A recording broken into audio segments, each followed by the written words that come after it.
Scared for reals. Hey, it's Chris O'Neill. And Adam Perry. Revisiting 90 years ago, a Lugosi Karloff classic. Adam, this is one of your favorites. This is one of my favorites, Chris. We are going back to the world of Universal Gothic horror.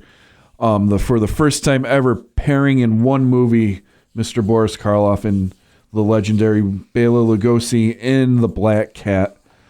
Now, Chris, The Black Cat is, in basically just name alone, right, linked to the Edgar Allan Poe short story. Because Ulmer admitted that was just to draw people to the theater. Just to draw people around. Yes. This movie is directed by, as you just mentioned, Edgar G. Ulmer, excuse me. And this movie was quite the event and has quite the backstory to it. So where do you want to start, Adam? Because there's a lot of stuff here. Yeah, I mean, there's so much to start here.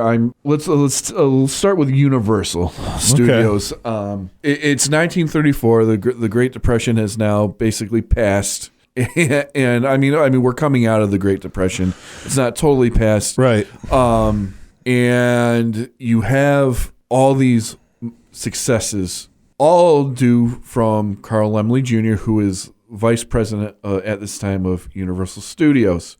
It basically for those of you who don't know, prior to Dracula, Universal Studios was known for just popcorn westerns, comedies, low budget, just cheap movies. You had the occasional Chaney movie pop in, like Hunchback of Notre Dame and The Unholy Three or something like that. The Unholy Three, that was MGM. But, okay. I'll just shut up then.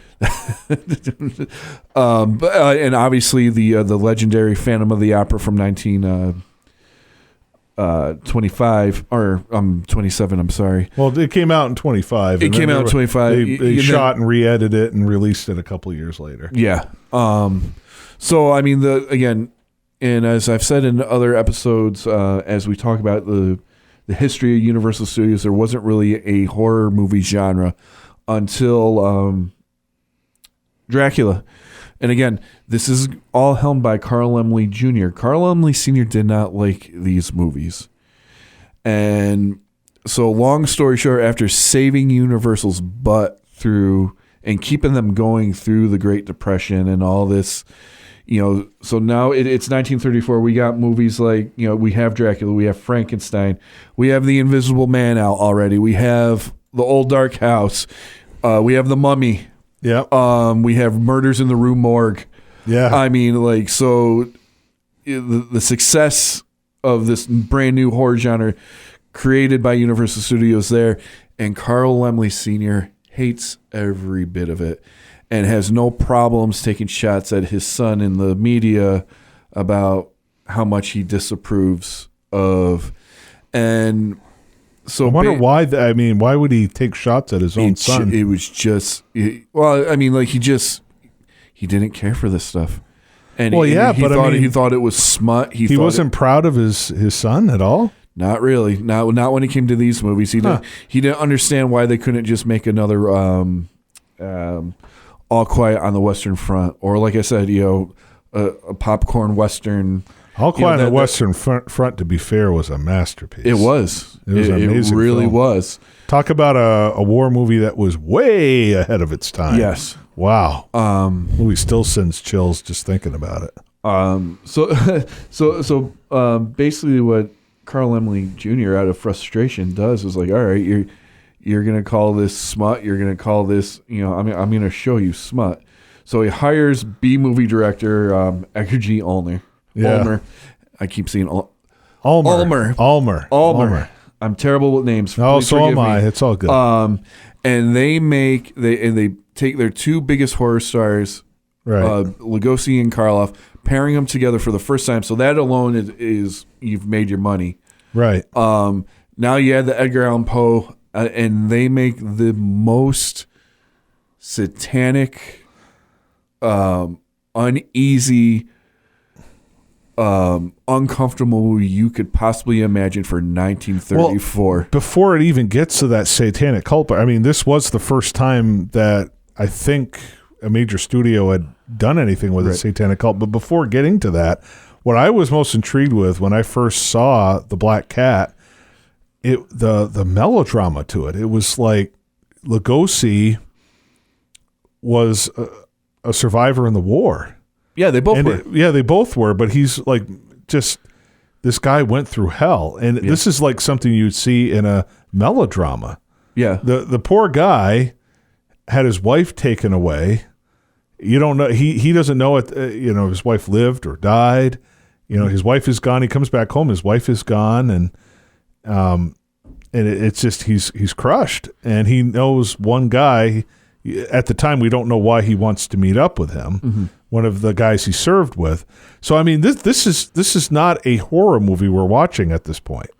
Well, here's the thing, and like I'm just talking about the beginning, the opening. Yeah. But I'm giving the backstory what led us to get the movie we actually got, because the original cut of this movie is I've read, and if you really want to do a huge deep dive, horror movie in Universal, in particular, historian Gregory G. Mank. Yeah, Mank. Yes, has in the 80s. Released a whole backstory, book chronicling the making of this movie, including original script.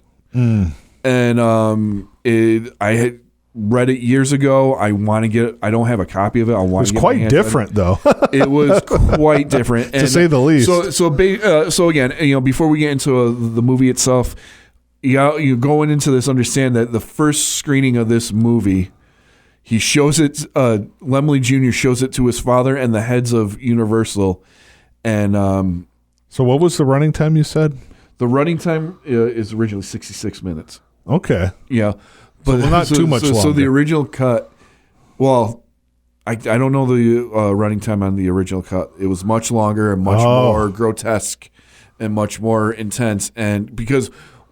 The point I'm trying to get at is they show this movie to Lemley Sr. and Universal's execs, and they basically turn to him and say, "We will never, ever release this movie, and if you want to keep your status here at Universal, you are going to edit this and cut, this down and make this better and make this presentable." So, again, we're talking, horror movie lore, film lore. There is a version of this movie that is just way more intense, purposely, than what we got. But what we got is still a gem, to say the least. Yeah, it's still a lot of interesting stuff, but you can tell there was a lot left on the chopping room floor. Yes, because the way the satanic stuff is introduced, it's kind of just thrown in there near the end of the movie, right? But there's a lot more to it. You could tell there was a lot more to it, but and just even with that being thrown in there near the end of the movie, I can only imagine how it was sitting in an audience for the first time seeing something like that. Yeah, and because nothing had ever been seen like that before in America, at least. Yeah, and again, that's what makes the Universal these Universal movies so good is, and why they've stood the test of time is because when they came out, nothing like this has ever been seen to an American audience or ever just done in general. And so we got the cast. We've already mentioned we got the first pairing of Lugosi and Karloff. This is the first of 8 movies that they would do together. Our favorite, bland actor, superhero, David Manners is back. As we've talked about before in talking about Dracula and other movies. This is rounded out by Jacqueline Wells. She would be later known as Julie Bishop. Right. And Lucille Ludd, who plays Karen Polzik, which we find out through the movie is Bela Lugosi's daughter. So basically with this movie, we're going to start off with a newlywed couple about to honeymoon, and they encounter... you forgot one cast member that's of prominence, even though in this movie he's got a cameo. Yeah, what's that? Carradine. John Carradine is the organ player. Yeah, he's playing the organ. Yep. When I first saw it, I was like, "Oh my God, that's John Carradine." John Carradine. Yep. Anyway, continue. All right, so getting into the movie itself, so we got Manners and excuse me. We have Manners and Wells. They're a newlywed couple. They're honeymooning, and on the train, they get a guest in their boxcar. The one and only Dr. Vitas Vertigast. Vertigast, yes. Played by the legendary Bela Lugosi. And he plays kind of the hero in this movie, which was different for Lugosi. Right. He was the monster in all the movies. I mean, again, when you have Karloff and Lugosi, one's going to kind of have to count, you're not going to have two monsters. One has to, but yeah, he kind of plays the hero. And as you pointed out earlier, he's returning from, a vet. He's a vet from World War I. Mm-hmm. And he is going to visit an old friend of his, seemingly old friend of his. Clearly, there's major issues there, right? And so as the story progresses, they get off their train. They're going to their own places. They're sharing a cab in the middle of a thunderstorm, rainstorm, and the car crashes, killing the driver. And we just happen to be right on Boris Karloff's doorstep, and Jacqueline Wells is injured and needs serious medical care by Dr. Vertigast. So Lugosi takes the liberty of bringing Manners and Wells to the Hamar Polziks, the architect, played by the one and only Boris Karloff. And Karloff's makeup in this movie is just striking. Yes, it almost like you see this mansion, and it's very angular, very very modern, very sci-fi looking, and imposing too, very imposing. And then you see Karloff, and he almost matches the house, right? He almost matches the decor, and it just fits. The way he rises out of the bed. Yeah. You don't see his face at that point, but and again, it's 1934. Karloff is just right off The Mummy and Frankenstein. He's a superstar. He's a superstar now. But looking at his face in this movie, we've talked a lot about the makeup job. Right. You can really tell how much of the Frankenstein makeup was his own face. Mm-hmm. By seeing, later in, Karloff's career, his face folded out a little bit more. He usually had facial hair, a mustache, but you can really see, how much they used his own facial structure and bone structure in the Frankenstein makeup. Right. You're almost looking at the monster without the scarring and stuff like that. So it's kind of striking to see. Right, and you have. A lot of people forget that Ulmer worked on the sets for these German expressionary horror films like the Golem. Yes. So there's a lot of influence of German expressionistic horror in this film. And another thing we should know, Adam, is like all of these Universal monster movies, there's no music in them, but this one constantly has a hum of music in the background. Yes. Which is interesting. It was something that was it was like a first for that as well. Because it's one of those things I noted, and it's like, oh, Universal monster movie, there's actually music throughout the whole thing. But again, this wasn't your typical Universal horror movie. Again, it doesn't start off as it being a horror movie. You think it's going to be a melodrama of some kind. Right. You don't know why he needs to visit his old buddy, buddy, but he's going to be visiting him for some reason. He lamenting about his wife. Very different role for Lugosi. Yeah. Over here anyways. Well, and it's a brilliant role at that. Yeah. It really showcased his power as an actor. Right. Without being a monster. Because again, we know him as Dracula. Right. Really only at this point. Mm-hmm. But anyways, so moving, Vertigas, takes liberty of bringing them to Polzik's house and, kind of intrudes on them. Right. And now we start to see the dynamic between Lugosi and Karloff, which is just absolute brilliance. And I love how they play it because when it's just the two of them, you can really see Lugosi going after Karloff, and you're discovering his intentions of why he's here, right, and why he is, he's seeking revenge. And at first, Karloff is like, "You're crazy.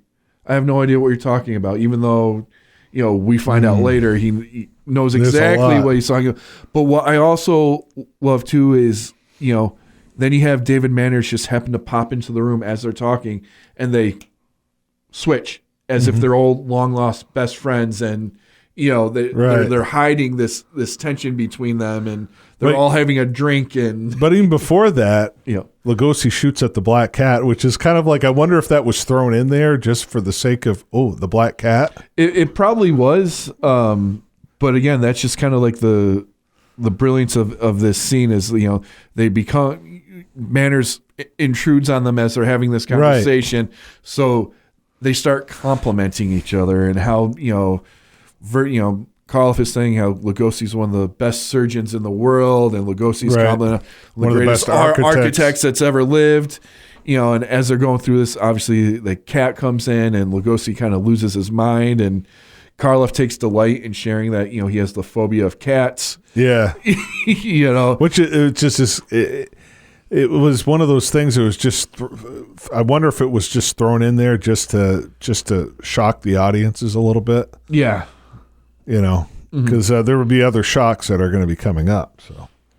Oh, yeah. So, as our story progresses, Karloff, we see starts to become obsessed with Joan, David Manners, newly wedded wife, and we start seeing him become a little bit obsessive and a little bit controlling. He's putting them in rooms that directly link to his, and Lugosi's on to him. So Lugosi is changing the people around in the room, and Karloff is getting surprised when he's thinking he's coming in to do something to Joan, and he finds Lugosi standing there. It's like, so we got this little game going on between them as our story builds and builds and builds, and then we find out, as Karloff, now we see his full intentions of how obsessive compulsive he is, and how he, when he wants something, he has to have it, and now he has Lugosi kind of over a barrel here, and brings him down to his basement, and we see his, for lack of a better term, corpse. His taxidermied wife. Yeah, in a clear case. The expression on Lugosi's face was like, wow, and some good again, acting there. more toying with Lugosi's emotions, and just Karloff just pushing him over the edge ever slightly, and taking delight in doing it. Yeah. And then as Lugosi, realizes that this newlywed couple is now in danger because Karloff has his sights set on Joan, we get the infamous chess match, where Karloff dares Lugosi to play him in chess basically for the life of this couple. Right. And of course Lugosi loses.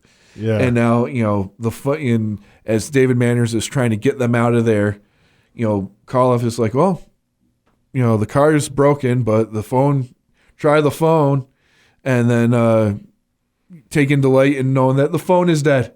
Yeah. Even the phones are dead. You hear that, Vertigas? Yeah. Everybody's going to die. Everyone's. But before all of that happens, Karloff is reading a satanic book. Yes. This is where the satanic cult part comes into play.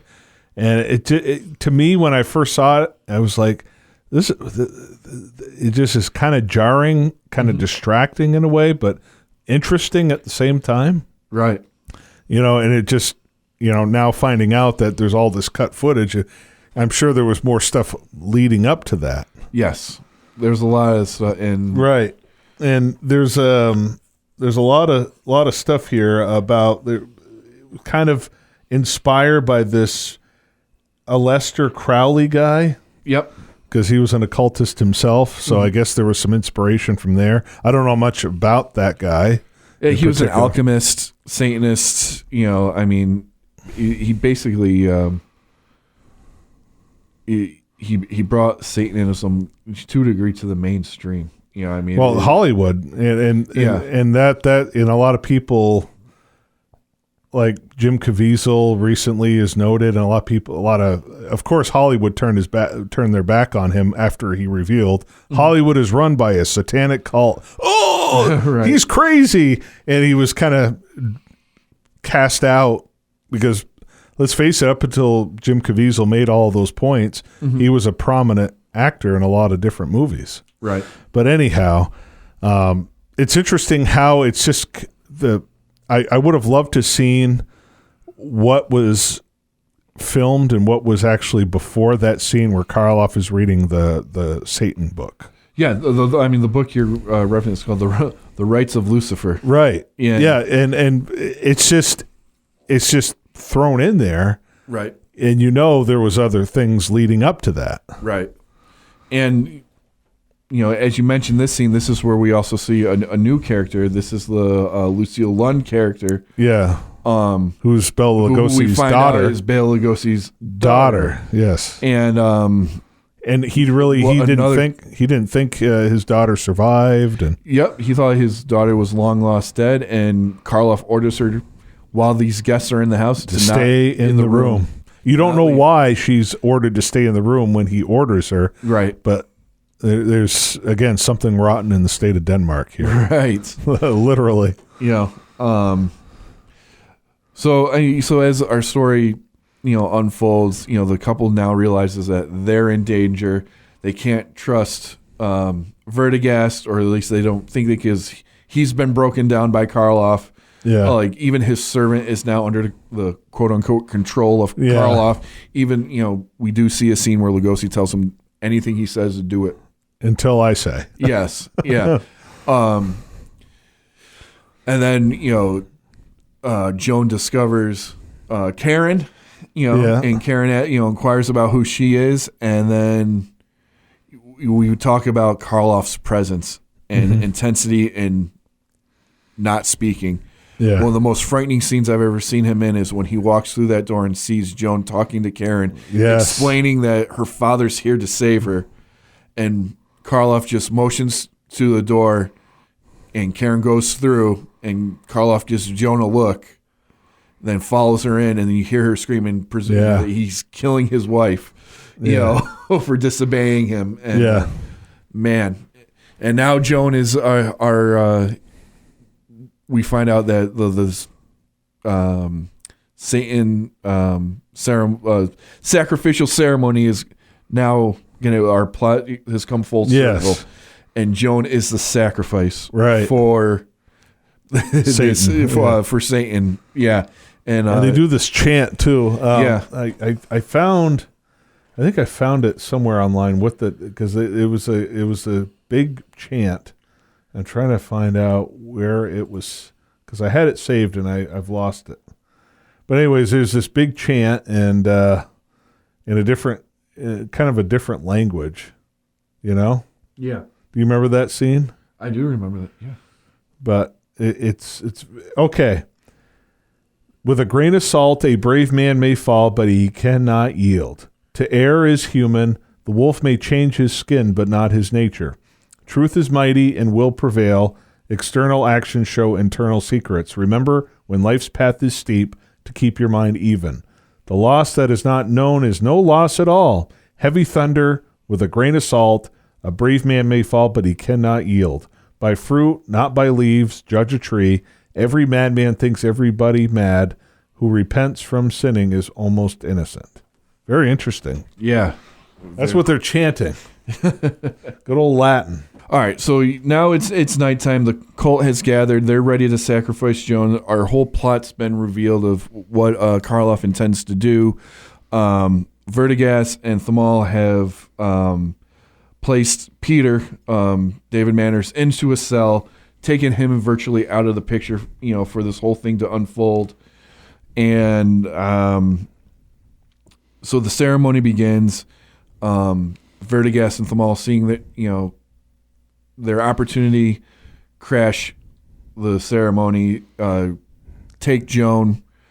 Vertigas confronts Polzig, and as they're trying to escape, this is where Lugosi discovers the body of his daughter, and that sends him over the edge. Yes. And and essentially what we have next is Lugosi strapping Boris Karloff to this big X-looking structure, almost kind of like and putting him in a crucified position, right, and begins to skin him alive. Yes. Now, you said the original cut. Now, yes, and again, as I've read, in the original cut, we see. I mean, again, this is 1934, people. We do see the skinning of Boris Karloff, and as so this Karloff has a servant as well, and this servant now attacks Lugosi's servant. Yeah, and there's a struggle between them. As this servant's trying to get back to Joan. Right. Thamal kills Karloff's servant, and as Lugosi is trying to help Joan, because she's cuffed, she's like chained. Peters escapes from his jail cell, finds a gun, and then shoots Lugosi. Yeah, I know. Yes, in a fit of irony as he's trying to help Joan. But again, his last time he saw Lugosi was Lugosi putting him in a jail cell. Right. So is he evil? Is he not? Now, in the version we don't see is apparently while this is happening, we cut back to where Karloff is supposed to be, and he is no longer on the crucifix. He is skinned and crawling towards Vertigas to try to stop him. As Vertigas is shot, Manners comes in, saves Joan, they escape, and then we get Lugosi blown up the mansion. Yeah, with him inside. With everybody inside except for David Manners. Yeah, I don't see the skinned alive Karloff, though. No, we do not get to see You see it alluded to yes. in the shadows. Yes, but we didn't get to see Karloff attack him, skinned and looking gruesome, and which apparently was in the original. Now, if it was 1990s or 2000s, we'd have all that. It would have been tamed. We would have thought that was tame. Yeah. Yeah. So there would have been some sadism thrown in there, too. So yeah, I mean, in a chopped up, that is the Black Cat. Not without its controversies, though. Edgar Ulmer, was quite the character. And after this movie, he is actually blacklisted in Hollywood and doesn't really ever return because during the making of this, I don't know if you know this, Greg, he begins to have an affair with an assistant named Shirley Castle, who just happened to be married to one of the producers and family member to the Lemleys. Yeah, not good. Not good. Not good. Yeah. Also, and there's more detail of this in Mank's book. If you want to read it, there's very unsettling accusations of misconduct between Ulmer and Lucille Lund. And it's pretty graphic and pretty nasty how Ulmer treated her. Yeah. It's believed that this happened, later in shoots when Karloff and Lugosi weren't around. Yeah. Because Karloff and Lugosi would not have stood for that type of treatment to their co-stars. So it kind of happened to be closed doors without really anyone knowing, with Lund making comment about it later in life. Right. About her treatment by Ulmer. So, he was kind of a nasty character. It's too bad, too, because in the 40s, he directed, which is now considered one of the greatest film noirs of all time, Detour. Right. If you ever get a chance to watch that, it's like 60 some odd minutes, maybe 70 something minutes. Mm-hmm. But man, oh man, it's a powerful, powerful film noir. Yeah. But it's a shame, that all these bad things. Yeah. Yeah. He was definitely a unique character, and, a controversial one at that. And, I think Laemmle Jr. purposely picked him because he knew that Ulmer would kind of take things to an extreme that he really wanted to get under his father's skin. Well, he didn't expect the affair and the treatment of the cast. But it's just But as much as Laemmle Sr. hated it, it was the biggest hit of that year. It was. Again, it's interesting. I think at that time, with how popular Universal and their gothic horror movies were, and now you're putting on a Marquis Karloff and Lugosi for the first time ever. Right. I don't think you could have not had a success. Right. Despite of what you were actually watching, and the thing is, when you're talking about the 50 some odd movies and this whole Universal monster cycle, Black Cat is really the oddball out. Right. In the whole thing, there's really not another movie quite like. Well, Invisible Ray is kind of strange too. Invisible, yeah, but I'm just talking about the story itself with the Satanism and well, they threw a lot in there again, and that's what kept me from ranking it as like a perfect movie.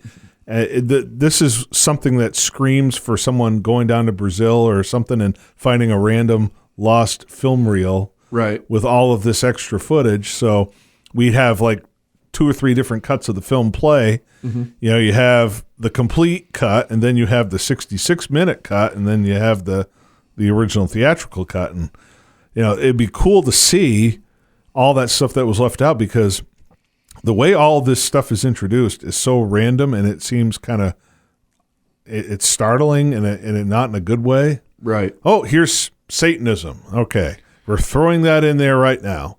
All right, we're throwing a little bit of this in here right now. A melodrama at the beginning, and then it gets a different tone. And the only reason that's like that is because they made all of these, they took a lot out. Yeah. And that's the only reason it feels so jarring. Right. And it's still a good movie without even with all of those cuts, but I think it probably could have potentially been like a perfect masterpiece if it was just left the way it was. Potentially, we don't know. Right. We'll never know. Yeah, because I don't even know if there even exists this missing film. Well, and that's just the thing. We don't know. And if it does, obviously everybody would like to see it, but right. You also got to remember that the type of film that was used back in the day of making these movies. Right. Was so combustible, it deteriorated. The movies would literally be in a vault and blow up. Right. Well, it's not as like sought after as like the Missing Wicker Man stuff, but right. To me, it it's such a shame, Yeah. But at least in the 70s, Christopher Lee was able to get some support for this, where back then they had it was all studio controlled, and there's no way they could have done anything. But again, this is we're talking Wicker Man, 40 years after. Well, yeah, that's what I mean. That's exactly what I'm saying.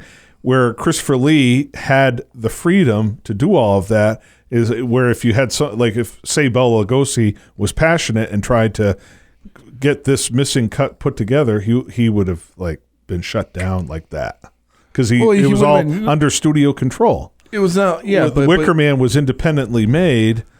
It was distributed by different people, but this was a studio movie. There's no way anyone could go behind the studio's back and get the full ultimate cut screened somewhere else without them being sued and driven out of the business. Yeah, but also at the same time, movies weren't treated like they were in the 70s. So, right. I mean, like there was the studio control would have squashed it immediately. But there was no value in movies like they were in the 70s. Even in the 70s as they are now. They didn't think that we would be talking about this movie 90 years from now. Right. It was just something they did to make money, and then the film got recycled, or the film got. What's going to be next week? Yeah. What are we doing now? I mean, again, they made this movie in 4 weeks. Yeah. A movie like this today would take at least 6 months to do. Right.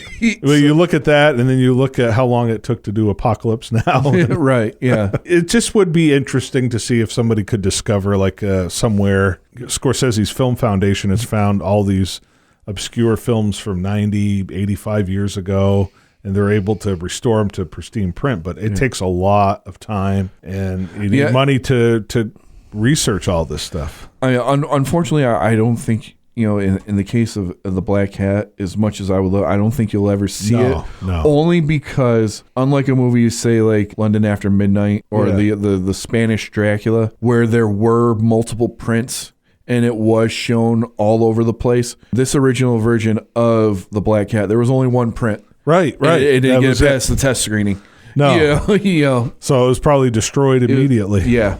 It could be.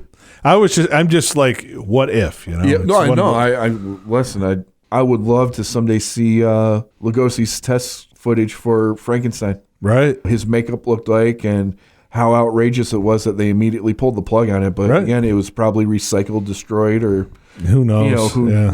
That footage was laughed out of the office by the Lemley, so it was probably DOA, dead on arrival. Yeah. If you have not seen The Black Cat from 1934, you gotta treat yourself. It's just one of those. It's a classic. It's just one of those gems. You don't expect it to be as good as it is because of all the jarring cuts, but it really is something to watch. And you have to, again, put yourself in the audience of 1934, 90 years ago, where Satanism was wasn't even really discussed. Yeah, only in like the underground circles, and that was just it hit on such taboo and sensitive topics for the day. It really was for like a very ballsy movie, even the version we got. And and again, when you're talking about the legacy of the Universal monsters and their whole horror run from 31 to 54 when Creature from the Black Lagoon comes out. Right. This really is a movie that stands out above all of them just for how unique and uniquely done and the content put into it. And you could tell like these European filmmakers saw these. I mean, again, there was the European influence of Ulmer to begin with because he worked in the silent horror film era over in Germany. But, I mean, you've got not only Satanism, but you've got necrophilia and sadism and all of these drug use and everything like that. All of this would be put into play in the European horror craze of the 60s and 70s. You know what I mean? Yeah, and again, with a lot of these movies, it ages well over time. I mean, this movie was panned by critics so bad. It's more foolish than horrible, one of them noted. Yep. So just imagine if they actually saw the whole thing. Yeah. Oh man. But yeah, this is a gem of a movie. From what I can see, you can probably stream this somewhere, but as far as home video is concerned, it's only available, as far as I can tell, that Bela Lugosi collection that was released 19 years ago on DVD. Have they released any Blu-ray versions of this, Adam? I haven't seen any. Scream Factory, the Shout Factory, did a Universal Monster collection, and it's the more obscure ones. And this movie was in a Karloff Lugosi set that included Invisible Ray, Black Cat.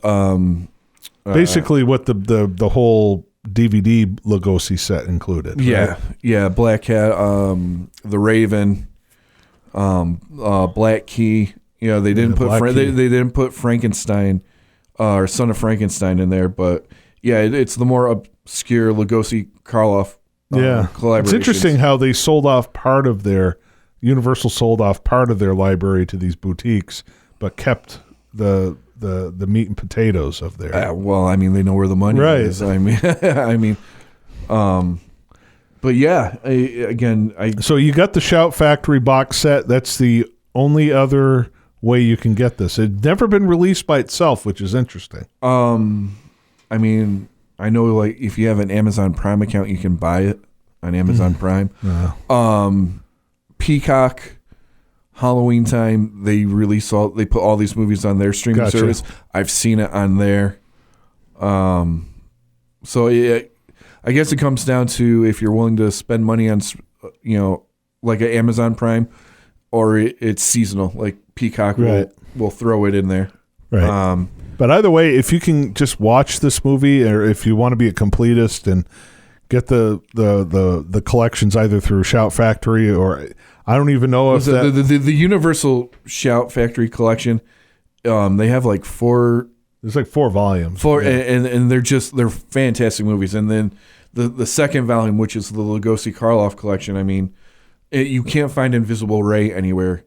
Yeah, Invisible Ray was part of this Lugosi collection. And what a fantastic sci-fi type, sci-fi gangster stuff too. No, there is a gangster. That's Black I know Key. that was interesting, only because of Lugosi's kind of like a secondhand gangster in it. He's not even like the main gangster guy. Yeah, Black Key is more of a Karloff movie with like a cameo by. But it's a gangster movie, which is funny. Yeah. Invisible Ray, they're both scientists kind of competing with each other again. And the effects with Karloff being the ray floating around. Yeah, that was glowing in the dark and killing people at the touch. Yeah. That's why I'm saying sci-fi gangster stuff. I mean, it's interesting, that whole collection. Yeah. So and again, it was movie history. It's Karloff Lugosi. It's Universal Studios, and they're 2 most famous monsters for the first time ever. Probably their finest collaboration. I believe so. I mean, I like better movies with both of them in it. If you're talking about just movies with them, like for whatever reason, as corny as it is, I love The Raven. It's not bad. Much more cheesier, which was the follow-up to this. Yes. And that's another one where Lugosi's kind of technically the lead, too. Lugosi's the lead, but roles are kind of reversed here. Karloff ends up being the hero at the end. But he was manipulated the whole time. And then obviously, I mean, there's Son of Frankenstein, which you can argue is Lugosi's finest performance ever, is Igor, the body snatcher. I mean, all of them are good, but definitely the Black Cat stands out. I put up the Black Cat and the body snatcher kind of almost equal on for Lugosi Karloff pairings. Right. Watch the Black Cat if you haven't already. Shout out to us either here on YouTube. You can also follow us on Twitter, X, Facebook, Instagram. Just listen, comment, tell us how we're doing. I know you guys are not bashful, so leave some feedback and tell us how we can improve as well. We'll see you next time on Scared for Reals.